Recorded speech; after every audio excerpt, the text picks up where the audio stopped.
connected to the land with Four Rivers Equipment and John Deere.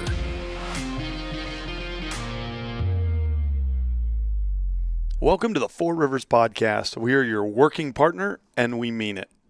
All right, well, I'm Fred Eichler. I'm here with Nick Guadagnoli with Four Rivers. And Nick, this is pretty cool. I am sitting with the Technology Solutions Manager. You're like the boss, right, kind of? I am, yeah. I oversee the department that focuses on everything in the world of technology for Four Rivers. And you've got, is it 8 different people that work under you, kind of spread out around, different regions? Is that correct? Yeah, we've got folks from El Paso, Texas, our store down there, clear up to here in Greeley, Colorado. So we've got folks spread all across our territory. Well, it's really tough in my position because I'm sitting across from a guy that's a lot smarter than I am, being the technology expert. But I want to talk about a lot of Four Rivers equipment helps people in the field. It helps them with ag. It helps them with construction. It helps them be more efficient. Four Rivers has helped me, with our farm and our ranch be more efficient as far as picking the right equipment for the right job.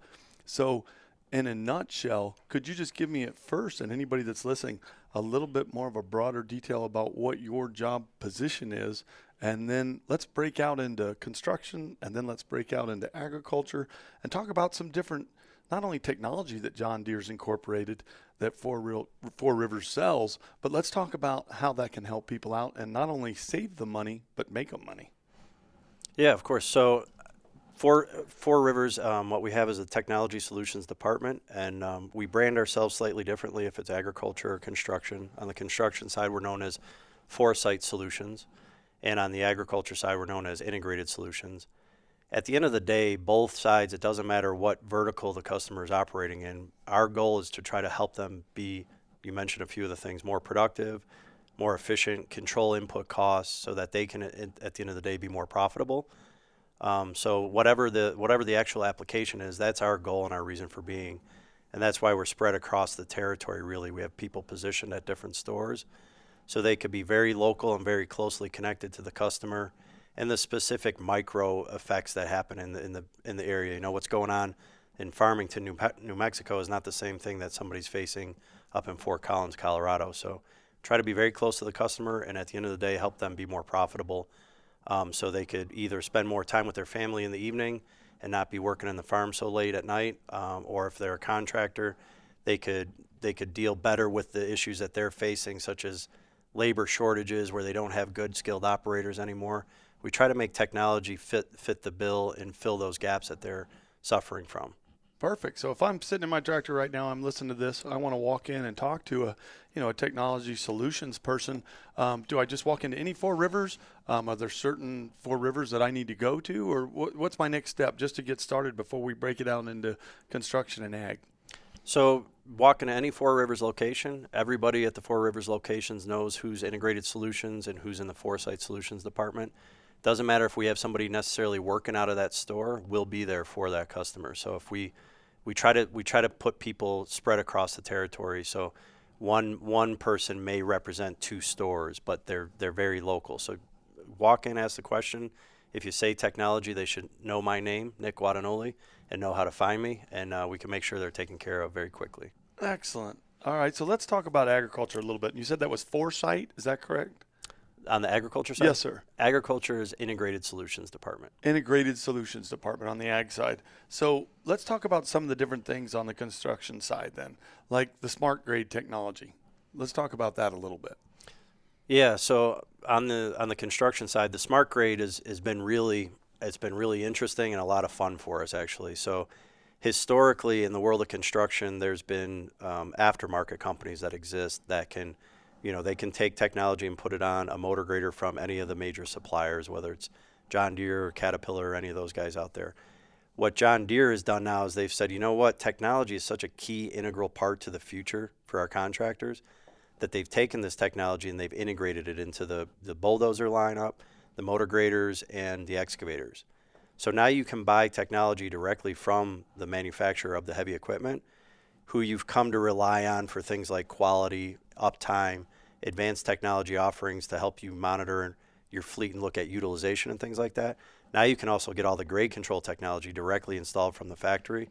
So you have this great solution that's completely integrated and uses all the inputs available from the equipment, be it a motor grader or bulldozer, to complement each other rather than just being an aftermarket kind of add-on technology.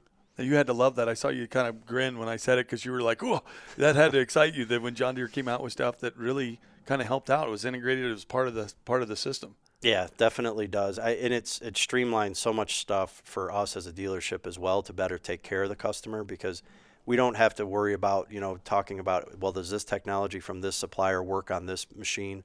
We know if John Deere brings it out and it comes into our yard, it's been tested at length. It's been tested. We know it's a very good quality, reliable product that we can stand behind and believe in when we deliver it to a customer. And I got to imagine that's going to save some money at the end, because then you don't have to get somebody else, an outside supplier, or somebody else, a second-hand person to come in and help out with that. Yeah, exactly. And at the end of the day, the key to success for these customers is knowing who to go to for support. It's not just about selling the system, but knowing who to come to for support after the fact. So they know they can come to Four Rivers and they're going to be supported on that product, and there's going to be no questions about where the support comes from. They know they can look to us. Now let's talk about some of the telematics. Talk to me about that. So telematics is it's a broad word used in the industry to mean a lot of different things. When we talk about telematics on the equipment side, what we're talking about is a solution that basically is using the same technology that your cell phone uses. So it's all relying on a cellular modem built into a very ruggedized platform that's put on the machine. And when we talk about telematics, the end result is we're after basically looking at your fleet utilization. So getting into some of the analytics of how you use your equipment. So what's the fleet utilization? Am I sitting at 60% utilization on this one piece of equipment? Or am I getting to 80, 90% utilization? Which in for the contractor, whoever it is out there, it actually starts giving them the ability to make data-driven decisions rather than just make guesswork. If they're running multiple job sites and they have a job supervisor come to them and say, hey, I could really use another skid steer, another wheel loader on this project. Prior to having telematics, where you can actually look in and see what the utilization is of that piece of equipment, you would just have to kind of go at the suggestion of a job supervisor. Now, if you're managing your entire company, you can start saying, hey, you know what, rather than go rent another piece and start, incurring another expense, I can look and see this other project. They have a piece that's only utilizing 20, 30% of the time. So I could transfer that to another project and get full utilization out of it. It also allows people to look at, things like what's idle time? That's one of the biggest costs, affecting people is if a machine's sitting idle, it's not productive. Right. So if you can look at that piece of equipment and look at, hey, you know what, the target idle time I set should only be at 25% for my equipment.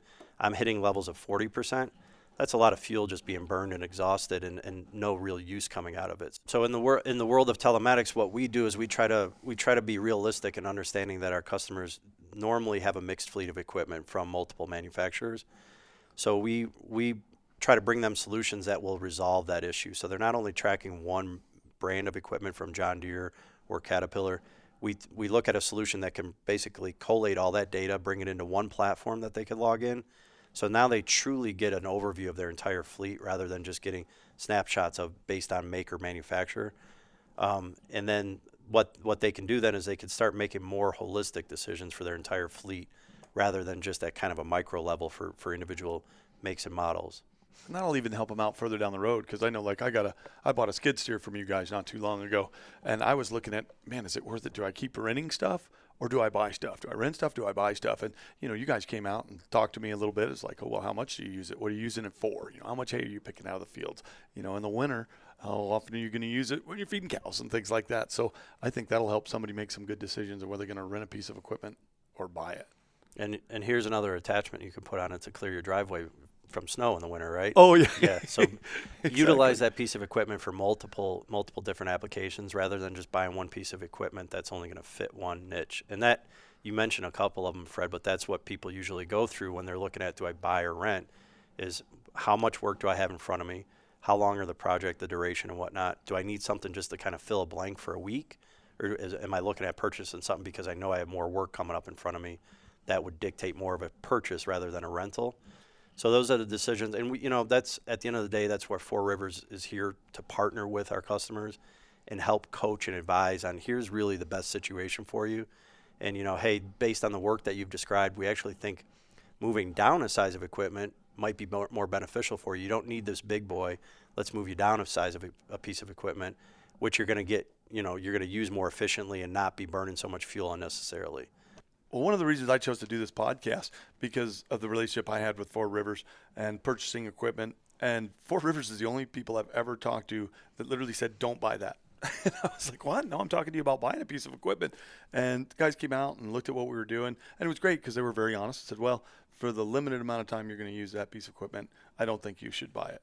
So I've got to ask you this, and it's a little off topic, but when it comes to skid steers, that has probably become one of my favorite pieces of equipment, just especially for what we do. It seems like the skid steer is something we're always jumping on to do, whether it seems like a little bigger job for us or a small job, or whether we're loading semis, with a commercial hay operation.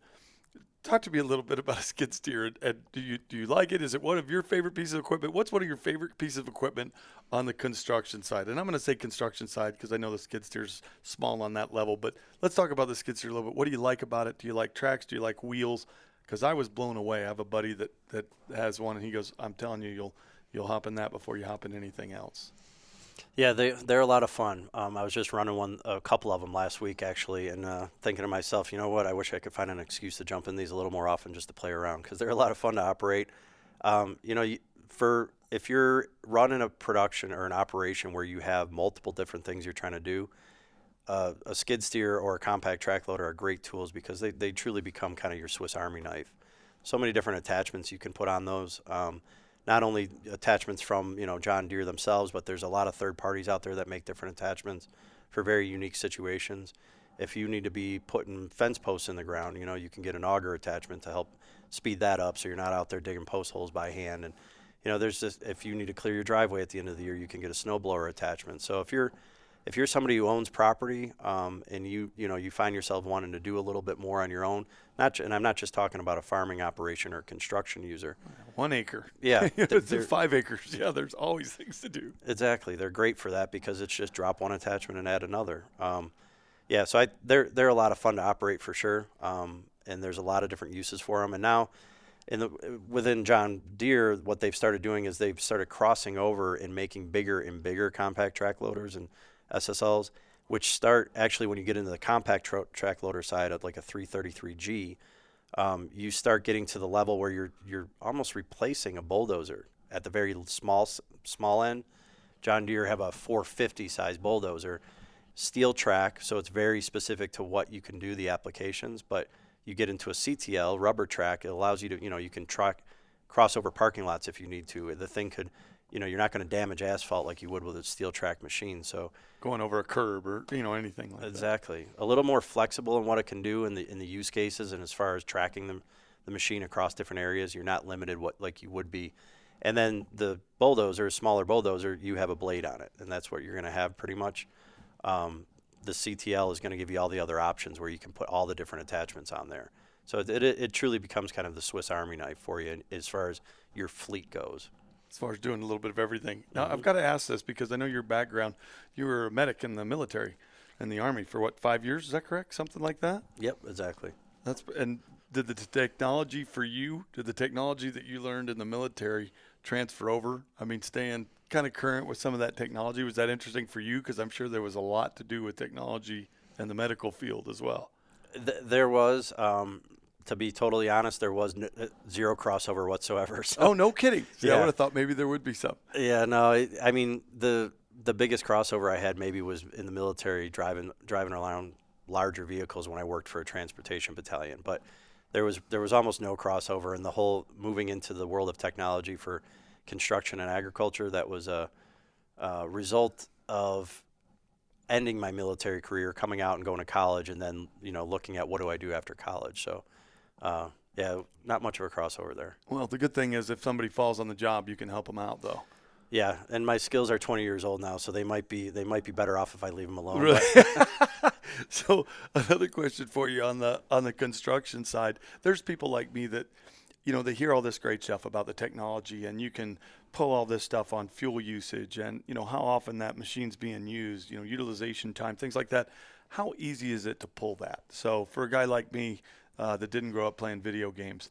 For me to hop in there, I've been surprised with some of the technology because I can actually run it. Jeb's running, you know what I mean, on some of the larger balers and things like that. Talk to me about how easy it is, the learning curve for a guy that's wants to take advantage of that technology but may not be very computer savvy.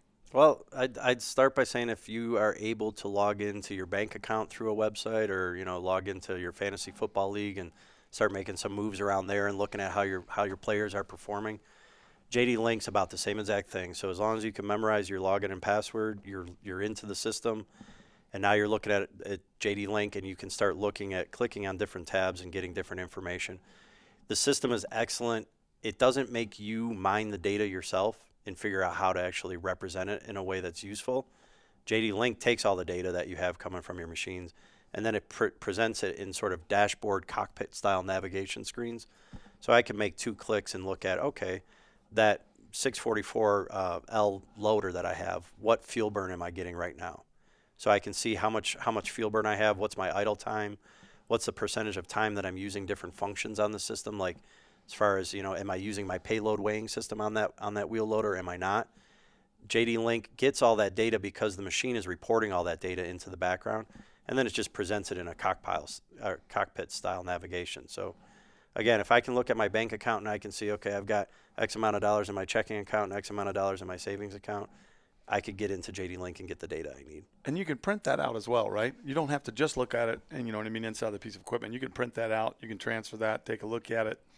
Yep, you can generate all that into reports. So a lot of people, in their company, they may have 1 or 2 people who are set up to actually log into the system, but maybe the senior level manager or the president of the company, he doesn't have the time to get in there. So I can go into JD Link, generate a report, and I can email that report out then to senior level people who are making broader decisions for the company, so they can say, okay, here's our overall efficiency running. How our wheel loaders. We're running our wheel loaders in this way, and we're getting this level of fuel burn out of them. How does that stack up to the industry? So it's JD Link actually represent reports to show me, here's 100 wheel loaders around you that are running, and here's how they perform, here's their efficiency rating, wow, and here's how you stack up against them. So you can start benchmarking against other people. Of course, all the information, all the data is completely anonymous, so it's not that you're seeing the company or anything that the other machines belong to. Or your competition.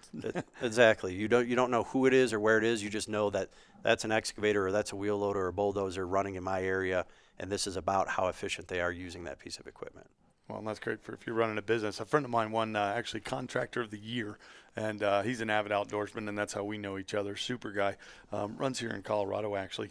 But I thought it was interesting because you can also compare, like another advantage of that, and we talked about it earlier before we started the podcast, is you can actually compare teams. So if you've got some guys out, whether it's on the farm or if you guys have guys out on a construction site, you can actually compare teams or compare drivers, figure out who needs to be paid more, who's most efficient, what teams are outperforming the other teams. Isn't that correct? I mean, with that format, you can basically get all kinds of information, including that. Yeah, exactly. A lot of contractors, if you're in utilities or whatever type of work you're specializing in, they'll have multiple crews running, and they actually benchmark their crews against each other, to see who is my top performing crew, who's the lower performing crew. So then they can identify, okay, you guys who aren't doing so great, what do I need to do to bring you up to the level of our top performing crews? And the thing is, historically, you would be making those decisions based on, it would be based on some actual information coming out, what's the speed they're completing tasks and things like that. But now you have some very objective data in JD Link to say, okay, here's the benchmarks, and now let me measure each crew against each other. So it's not so subjective anymore. It becomes very objective data that you're looking at. Pretty cool. Mm-hmm. Well, let's jump over to something that I'm more familiar with on the ag side. So, what's your favorite, by the way? I've got to ask. Do you have one side that you like even more than the other, whether the construction or the ag? Do you have a preference? I'm colorblind. I love them all. I think they're both. Now that is a good corporate answer. Is that legit? Is that legit? That's true. Okay. Because the technology's on both sides. Yeah, and I think honestly on the construction side, I think construction has some neat technology, but on the agriculture side, it goes much more into the science of what the growers are doing and the challenges they're facing. So I think on the ag side, I don't. If anybody ever hears me say this out loud, I'll. It's okay. Yeah, it's just you and me here. The ag side is very. Yeah, nobody's listening right now. The ag side is very interesting because it's a lot of very advanced technology, and the way John Deere's applying it to the tractors to make growers more efficient, more productive, increase their yields at the end of the day.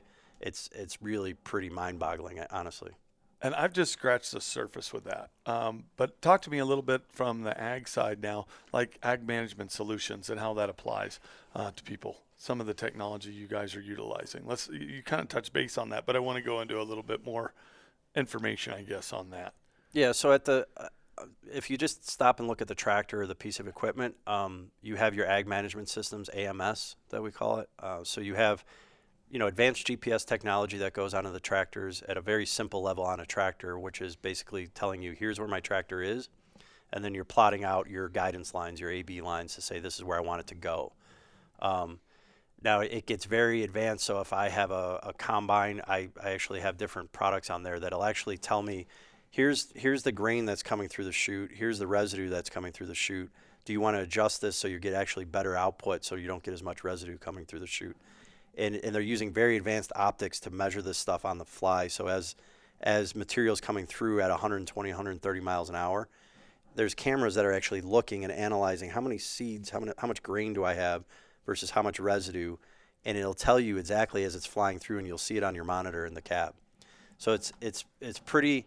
The technology is so advanced, it allows me basically to make decisions for my farm to help. At the end of the day, everything's about decreasing inputs, controlling costs, and increasing your outputs, so maximizing your revenue potential. It's unbelievable to me, and our oldest probably knows that a lot better than I do. But watching him mess with some of the, the GPS systems on the tractors now are unreal. I mean, he's like, hey, check this out. Of course, he's driving around with no hands, and he's showing me cut back, and I mean, it's plus or minus a couple inches, a foot. I mean, it's unbelievable. As he's going up and down the rows, it just boggles my mind watching that, and even some of the technology on moisture percentages in the bales. For example, on the new balers that John Deere's coming out with, there's all kinds of technology going into that has helped us out, even from the side of bale weight, coming out with a bale weight not only average but per bale. We're able to take a look at that, and of course I'm old-fashioned. I'm like, I don't know if I'm going to trust that computer. Let's weigh it. When we were coming out and rolling out and checking them, and it was unbelievable. I couldn't believe how accurate that was. So some of that stuff is mind-boggling. It really can be useful even for guys that aren't huge scale. I mean, guys that just want to run more efficiently, save themselves money. Like we're in dairy country right here. I mean, we're in northern Colorado, Coscarili. Talk to me a little bit about some of the more specific stuff you guys do, not only ag, but even for the dairy guys. You guys have specific equipment that's set up that'll help save those guys money and help them work more efficiently. Yeah, I mean, at the end of the day, the last point that you were making, everything is about, nowadays with ag management systems, everything's about making data-driven decisions rather than this is how we've done it for generations in our farm and this is how we've gotten to a certain output or a certain yield. It's really about starting to help people out and show them, well, here's the data now, and here's, with your overall farm, yeah, maybe this is your yield potential, but let's look at your farm by zones and your fields by zones to say, okay, let's stop putting so much into this one zone because historically you're just not getting the yield out of it, and let's maximize our efforts and our inputs onto the other zones where you are getting better yield. So, here up and down the Front Range, we're facing a different environment than if we were in one of the I states, like if we're in Illinois or Iowa. You basically, everybody there is their corn and their soybeans. But here we have, and across our territory, 38 odd different crops that are being grown. So the challenges that a vegetable producer are facing compared to somebody who's grown wheat in their fields, it's a very different environment. Now you said wheat, right? This is Colorado. That sounded a lot like weed. Yeah. Wheat.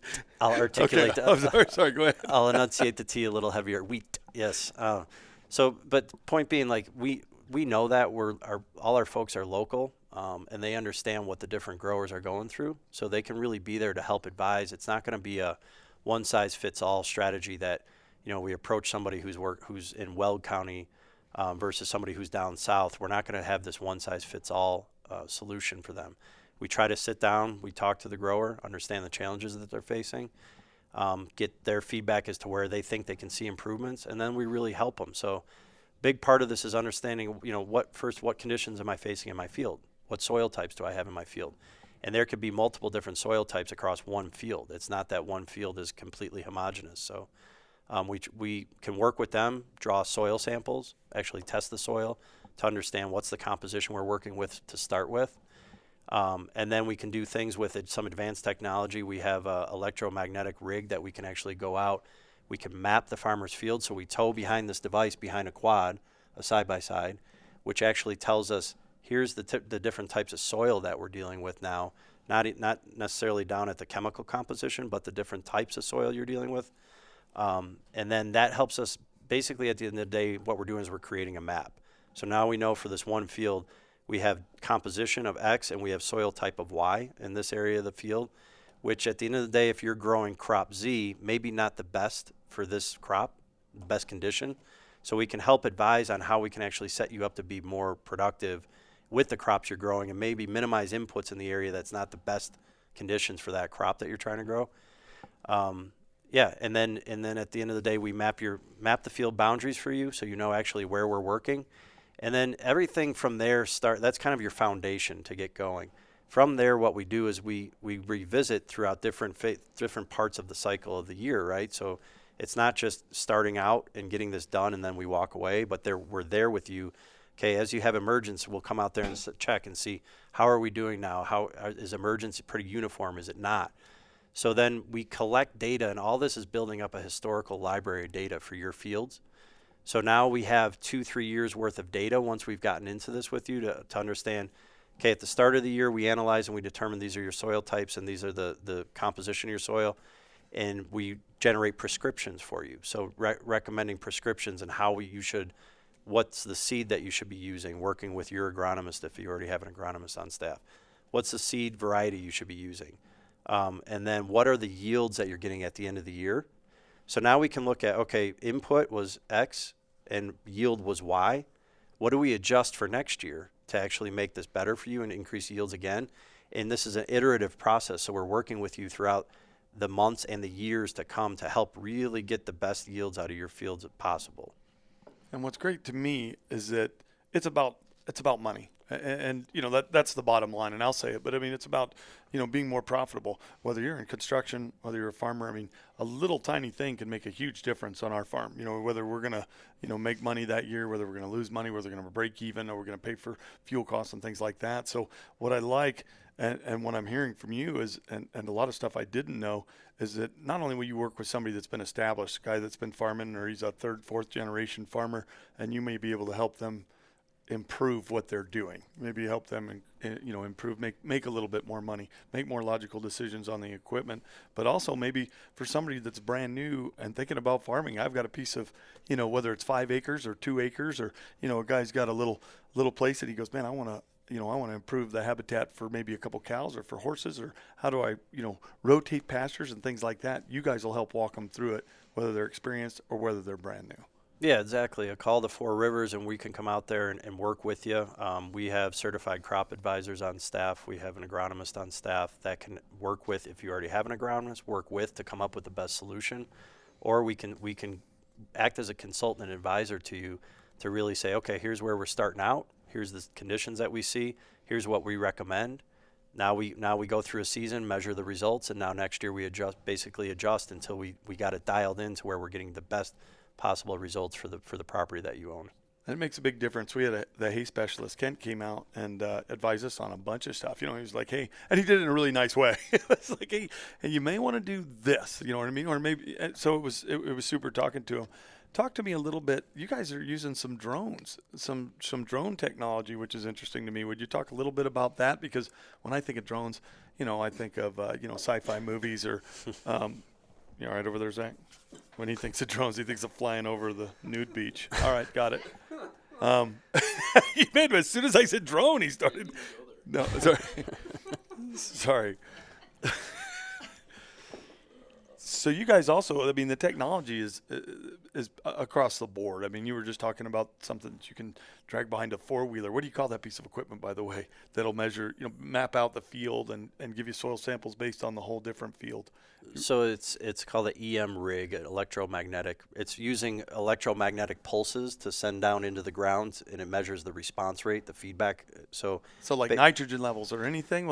Not on the nutrient side. This Okay. is on the soil type side. So whether you have sandy loam soil, what type of soil you have in your field. This is actually it's measuring the response time of that signal that comes back, and it could tell you how quick the signal travels through the earth. It basically can tell you what type of soil types that you have. And that'll help you out with water, irrigation, and things like that as well, right? For sure, yeah, exactly. Gotcha. And what do you guys do with the drones? You guys even have drone technology that you'll take out to people's farms and places. Explain that to me a little bit. Yeah, so drones have been one of the major technology disruptors in the last few years, I would say, when it starts coming to industrial application. They've been there for hobbyists and for other things like, Hollywood and cinema and whatnot. They've been using them for quite a while. But we use drones now. We offer them in both the agriculture and construction side. So on the agriculture side, we use a very specialized drone, it's a multispectral drone. So basically, if you can imagine, it has 6 different cameras on it. So as you're flying over a field, what it's doing is it's looking. These 6 different cameras are operating at different ends of the spectrum, the light spectrum. So one camera is giving you your normal, just like your naked eye, what your naked eye can see. So it's looking at the field and giving you your RGB values. So it says, okay, you have green field or you have some browning over here in corn, for example. But then there's other ones that basically your naked eye can't pick up. NDVI spectrum. So we're looking at the non-differentiated vegetative index. So what that's looking at is it's actually can look at, say, a plant, and it can see, okay, what's the moisture level in that plant? Not just what the eye can see, because when you see it when it's already brown, that's almost too late, when you're in the growing stages. But this can look and identify some issues, like maybe we're underwatering, maybe we're overwatering, maybe we have some issues like fungus in the soil or something that's affecting the roots and the growth of the roots, the root ball itself. Maybe we're not applying enough nutrients, so we're not getting enough nutrients into the soil, which is translating in how the plant is growing. So the drone, basically, you fly over your field, and now you can see what the human eye can see, but you can also see other parts of the light spectrum, and you can start looking at your field in a different way to see, okay, maybe I have something, a parasite or something that's affecting the field over here. And we can see all that just at a glance right at the edge of the farmer's field. So we can go out and fly it with you, pull up the drone, collect it, put it on the tailgate of the pickup truck, load the data in our computer, and within minutes we can be giving you a visual representation, a visual and a non-human eye visual representation of the conditions of your fields.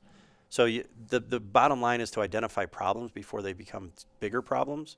And at the end of the day, after we do that, you always want to ground truth the data that you're collecting. So we always, what we'll do is walk the fields with the grower and go to those problem spots we've identified from the sky and go in there and start looking at what is the actual issue. You got to be close to the crop or whatever you're looking at to identify, because it could be multiple things that are resulting in the symptom that you're seeing.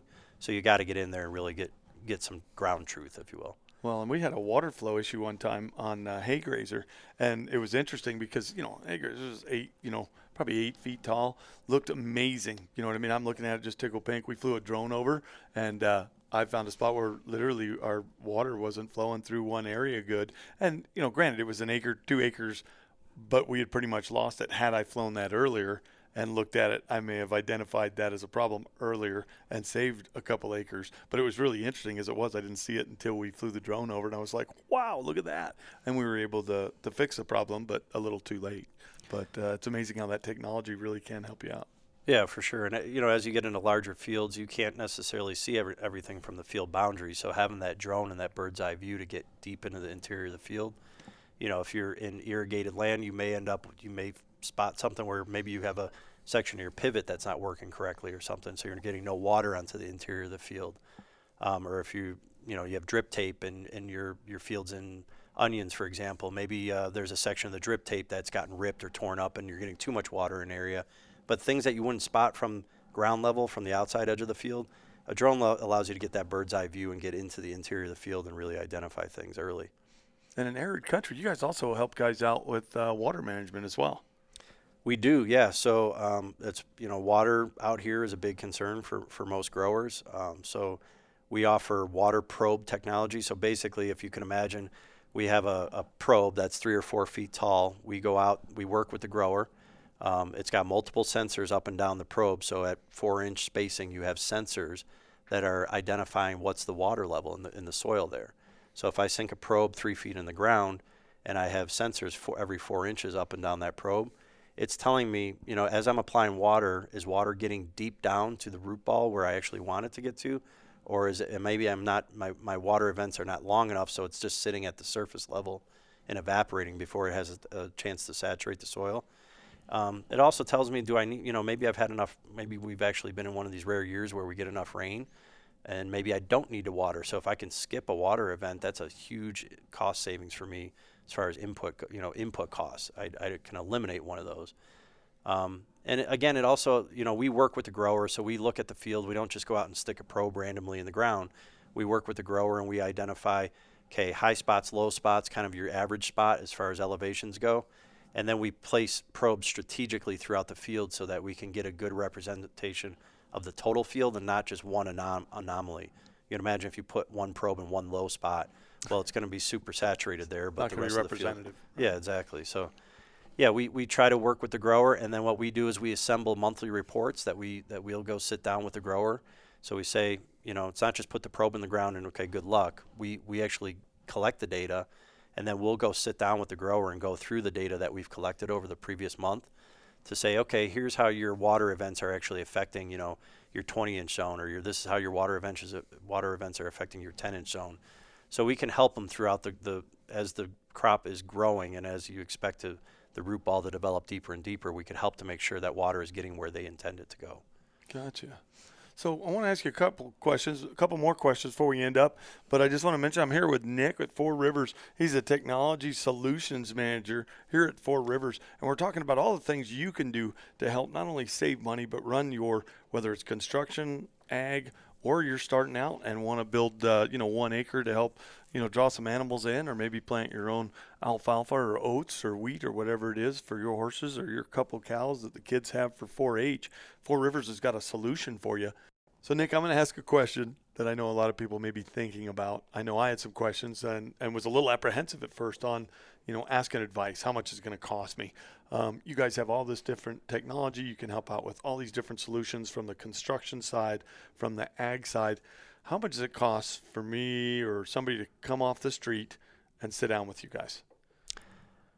Costs absolutely nothing to talk with us. This is our opportunity. Actually, this is our passion. Everybody in my team is the passion for the technology and knowing how it can actually improve the bottom line for either a grower or a contractor. We love to be able to come out and sit down and talk about what are your operation, what are some of the normal things that you're doing, the applications you're in, and then we come up with a package that makes sense for you. Some people, you don't want to jump in and spend hundreds of thousands of dollars right out the gate, so we can come up with a package that allows you to step into it. On the agriculture side, this is what me and my team absolutely love, is to be able to come out and talk to you, listen to what you're doing, what are your challenges, what's really affecting your bottom line, and then we can come up with a package that fits for you. We actually even do some of the services for free. That's honestly, we think this is so important for growers today to get the best yield potential out of their fields. Some of the things we do for free. So we'll come out and map your field boundaries for free. So if you're listening to the podcast right now, you just heard that from Nick. Come on, you're going to get a consultation for free. Doesn't matter if you have 1 acre or 10,000. Learn about the technology that John Deere has that Four Rivers will help you with, and it'll help you be more efficient. So Four Rivers is growing incredibly. I mean, from Wyoming down to Texas, you guys have different locations set up all over the place.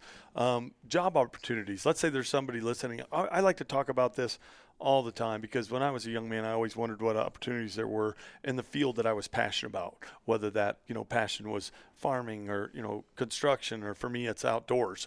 What opportunities are there for maybe somebody, a young man, a young woman that's listening to the podcast right now? Maybe they're in college, about to go to college.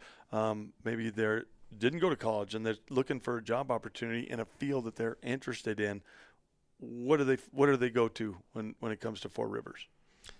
So at Four Rivers, within the technology area specifically, if you attend any John Deere event, if you go to a trade show and look at what John Deere is talking about, technology is the number one focus for John Deere, both construction and agriculture.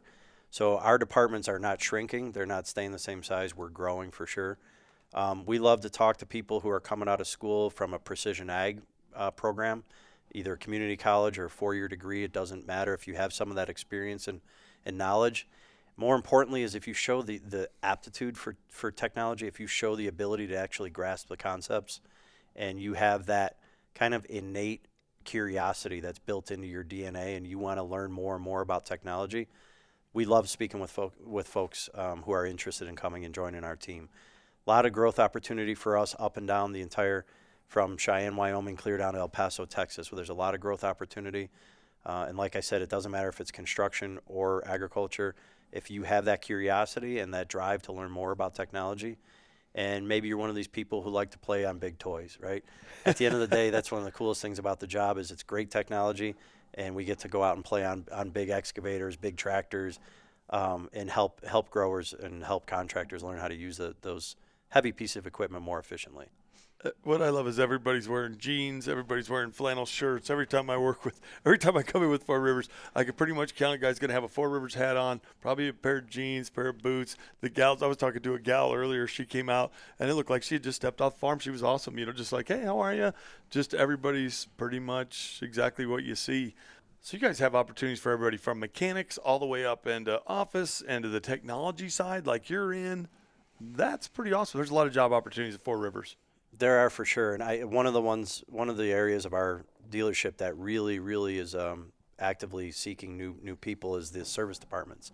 So across the country, it's not just Four Rivers. Overall, there's a big shortage on people who want to get out there and turn wrenches, work as a mechanic at a heavy equipment dealership. So there's a lot of community colleges and a lot of programs spread around the country. Four Rivers is one of the John Deere dealerships where we actually sponsor students going through these programs, vocational programs. We'll sponsor them and basically at the end of the day, what happens is they go through the program for 3 years. We sponsor them through that program. They come out, they graduate, and they join our dealership.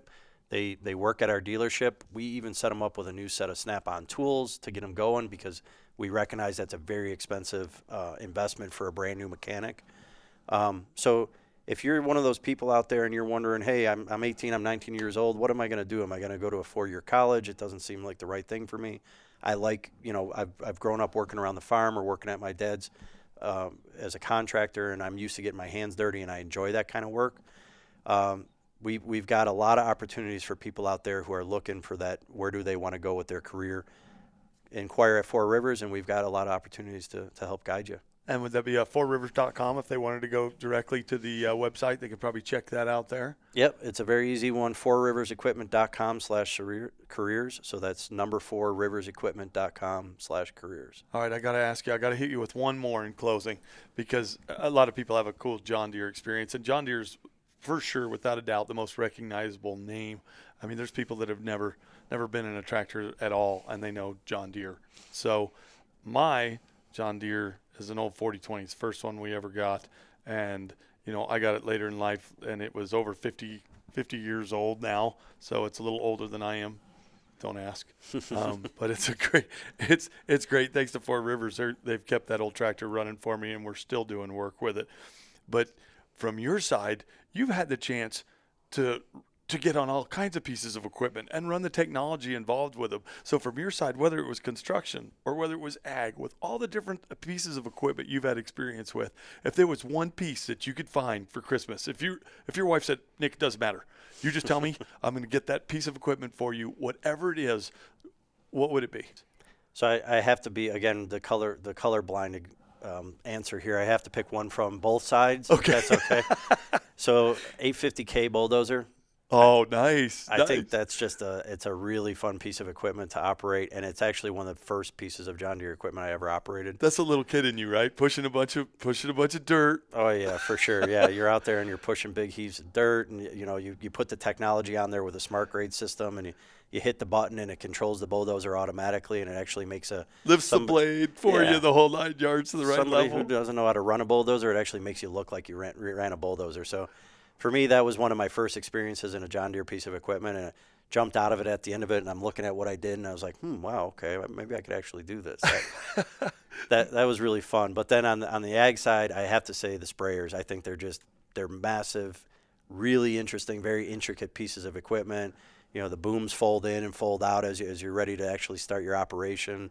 You're sitting up in there, and you're on these wheels that I don't even know how tall they are, 10 foot, 12 foot tall, and you're cruising along. You can see everything, and fold those booms out, and you watch the super tall, thin wheels, so they're not running over a bunch of crops. Pretty cool. Yeah, and you watch that exact apply technology start kicking in. So individual nozzles are shutting off and turning on as you're coming across different sections of the field, and they're just really interesting, really big, complex pieces of machinery. I love those. Nice. Well, if you check out Four Rivers YouTube, you're going to be able to see a lot of the equipment, a lot of the technology me and Nick have talked about. So check out Four Rivers YouTube. And thanks for listening. I hope you picked up something. But more importantly, whether you have 1 acre or whether you have 10,000, come by Four Rivers for a consultation. They will help you make more money at what you're doing.